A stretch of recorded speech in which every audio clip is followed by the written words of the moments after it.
Magandang araw mga kaibigan. Bigyan natin ng reaksyon itong post ni MJ Kiambao 1 hour ago. Sinare niya ang pahayag ni Attorney Laila de Lima tungkol kay Solgen General Guevara. Ito, basahin ko. Laila de Lima. President Bongbong Marcos was clearly mistaken in appointing Guevara as Solicitor General, as he now appears to be, in fact, the Duterte sleeper agent out to sabotage the BBM administration that we always warned him about. Wala. Kinapital ni MJ Kiambao yung we always warned him about.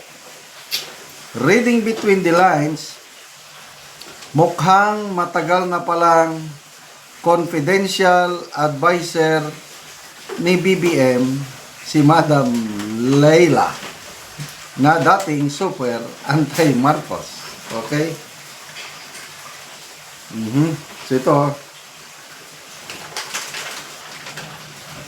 So, magbasa tayo sa mga comments. Ito, ipinost ni MJ Kiambao din ang mga pahayag ni Laila de Lima noong kailan ito? 2016. 14 August 2016 during the citizens activity in Luneta, Manila. Ito ang pahayag ni de Lima noon na anti-Marcos. Ngayon, parang confidential advisor. Okay. Ang ililibing natin ay ang dangal at respeto ng Pilipino. Ang ibabaon natin sa lupa ay ang kadakilaan ng libo-libong Pilipinong nangahas, nag-aklas, nanindigan, at ang ilang nag-alay ng buhay para sa kalayaan. Ililibing natin sa limot ang sigaw na kailanman hindi na tayo muling magpapatakot at magpapaluko sa diktador at mandarambong. No. Ito, recorded dito August 14, 2016. Klaro naman, nung before yung election May 2022, di ba grabing paninira nila sa Marcos family? O ngayon, confidential advisor na. Winarningan daw nila. Always, we have warned him about na delikado yung Guevara na yan. Nagiging ganito, Duterte sleeper. So, maling-mali. Maling-mali si PBBM sa pag-appoint kay Solgen Guevara. Anong masasabi niyo mga kaibigan? Kung ako niyong tatanungin, isa sa mga matitinong cabinet member, walang iba kundi si Solgen Guevara. Nagtratrabaho lang, batas lang ang sinusunod niya. So ngayon, nanganganib siya na masibak sa pwesto. So, bakit ngayon itong si de Lima na para bang bitter siya kay Solgen Guevara? Parang mayroon siyang galit kay Solgen Guevara. Ito. Hinanakit. Hinanakit. May post siya, no? May post si Sasasot, basahin ko, tungkol sa hinanakit. Ano ang hinanakit ni hinanakit ni Attorney Laila de Lima kay Solgen Guevara? Galit. Bilang hinanakit, galit. Sabi ni Sas, Laila hates Guevara because he appealed the acquittal of Laila and won. So now, Guevara is out of office of the Solicitor General. Yun. maligaya na si Atty. Laila de Lima dahil na-quit yung kaso niya sa RTC. And pumayag itong si Surgeon Guevara. Nag-appeal siya sa Court of Appeals. Pinaboran siya ng Court of Appeals kaya Napawalang visa. nabaliwala yung acquittal. Kaya ito ngayon, so gripping siya na Mr. President, mali ka. Hindi ka kasi nakinig sa amin eh. We have always warned you about this.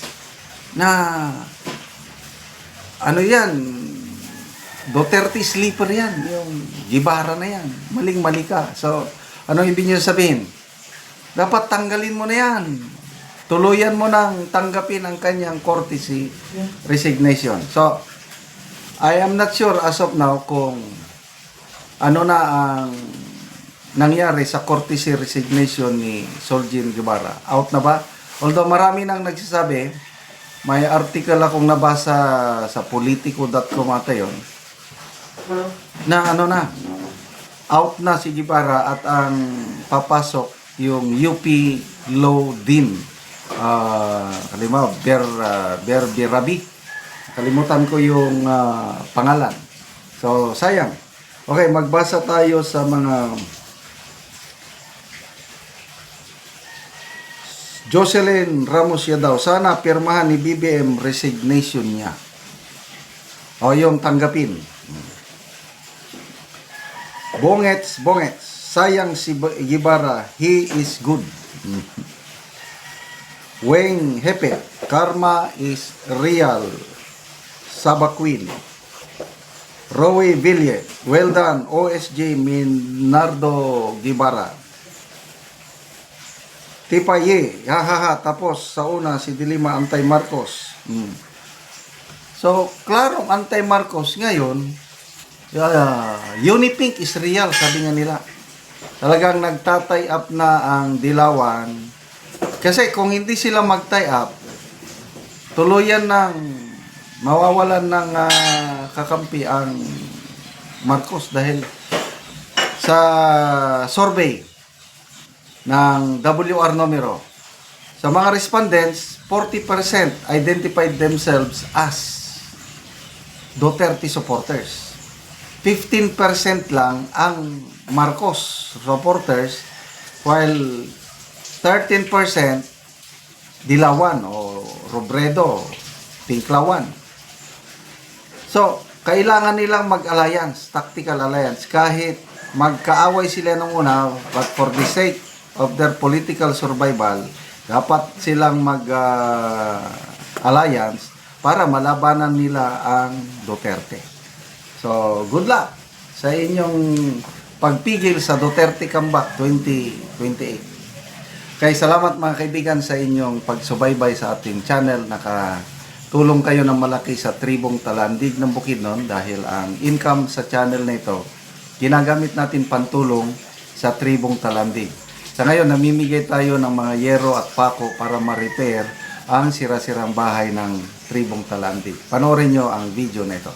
Ron mo na po ni ang nang kinahanglan og tabang ug mo na ni makita sa gawas nga bahin sa iyang balay, sa iyang atop o kagubaon na gyud.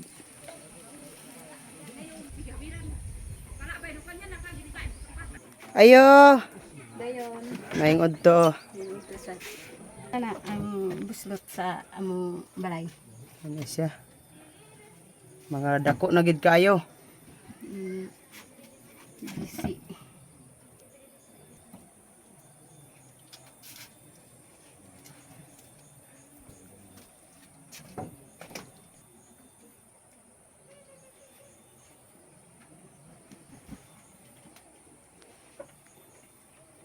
Og karon manguha na ka og kahoy kay matagaan na mo og sen lansang pako plinsen. Manguha na gyud mi. Og pila na ni katuig ang inyong balay? 5 na. 5 pa katuig. Oo. Og karon unsa imong masulti nga matagaan na ka og sen lansang pako plinsen? Pasalamat mi sa Ginoo ug sa nagtan-aw sa video sa nag-sponsor ani. Oo. Dili gyud mi kabalay kung dili mi tabangan sa among pagbalay tungod kay lisod among pagpuyo. Mm. So pila day mo kapuyo din ani? Upat do akong anak. Ay duhay mong anak. So unsa day inyong panginabuhian? Kung di mi makamuso, di gyud mi makakaon. Ug di sad mi makabalay kung wala ang tabang Oh. para sa atop. So gamuso lang ang imong bana. O So dili gyud mo kakaon kung dili mi makamuso. dili mo makamuso. Sa isa ka semana kapila siya magmuso pod imong bana. Usay isa ka semana, usay ka isara, usay na asad ikaduha. Ay. So salamat kaayo. Masarap.